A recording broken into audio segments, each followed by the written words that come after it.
আমরা যখন কন্টিনিউ 4 দিন 5 দিন ধরে বন্যাটা যারা আক্রান্ত হয়েছে, ঘর বাড়ি ছাড়া হয়েছে, যারা মারা গেছে তাদের পাশে দাঁড়িয়েছি।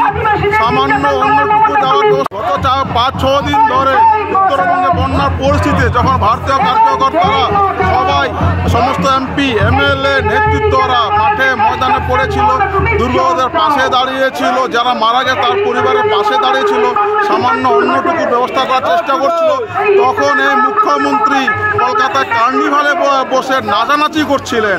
আর একদিনের জন্য পরবর্তীতে যখন ব্যাপারটা খুবই চক্ষুষু হয়ে গেছে, চোখে পড়ে গেছে, তখন একদিনের জন্য গিয়ে চলে এসেছিলেন। অথচ ভারতীয় জনতা পার্টির কার্যকর্তারা তারা এখনও আছে। আমরা মারে খেয়েছিলাম, তারপরে আমরা ছাড়িনি, আমরা ত্রাণ দিয়েছি, আজকেও ত্রাণ দিচ্ছি, কালকেও ত্রাণ দেব। আর মুখ্যমন্ত্রী এখন এইসব দেখার পরে নাটকবাজি করার জন্য তিনি গেছেন, ঘুরতে গেছেন, ত্রাণের পাশে দাঁড়াননি, তিনি ঘুরতে গেছেন ওখানে এবং ফটোশুট করতে গেছেন। এই মুখ্যমন্ত্রীর কথা কেউ আর ভরসা করে না। আপনারা দেখবেন আমরা বেছে বেছে প্রত্যন্ত এলাকায় যাচ্ছিলাম, তখন তৃণমূল অঞ্চল সভাপতি সমেত গোল গোল করে দেখানো হচ্ছে তারা আক্রমণ করলো কেন? আমরা শুধুমাত্র ত্রাণ দিতে পারছিলাম, সেটা তারা সহ্য করতে পারেনি। তারা চায় না আদিবাসীরা পাশে দাঁড়াক।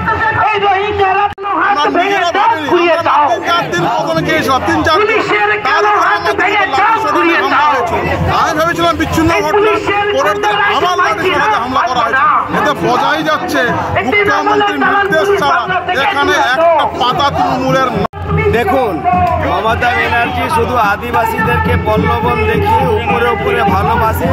আদিবাসী ভোট নেওয়ার জন্যে তার একটা কৌশল, আদিবাসী বিরোধী মমতা।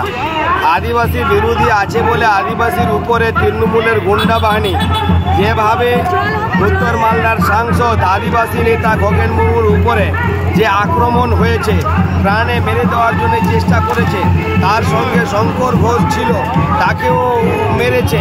যেভাবে অপমান করা হয় সেভাবে অপমান করেছে, মনের মতন অপমান করেছে। সারা পশ্চিমবাংলার মানুষ দেখেছে, সারা বিশ্বের মানুষ দেখেছে।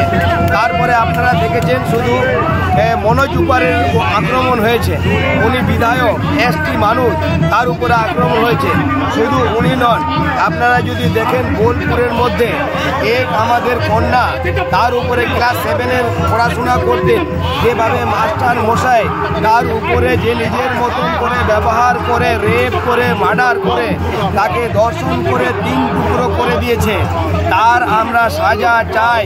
এবং এই যতগুলো আদিবাসীর উপরে যে অত্যাচার আসছে, এই আদিবাসীদের নন আদিবাসীদেরকে আদিবাসী বানিয়ে এতগুলো ফ্যাক সার্টিফিকেট বানিয়েছে, হাজার হাজার ভ্যাক সার্টিফিকেট বানিয়েছে, তার জন্য আদিবাসী সমাজ এই ময়দানে নেমেছে। যতক্ষণ পর্যন্ত এই যে আমাদের বিচার আমরা পাবো না, ততক্ষণ পর্যন্ত আমরা ছাড়বো না।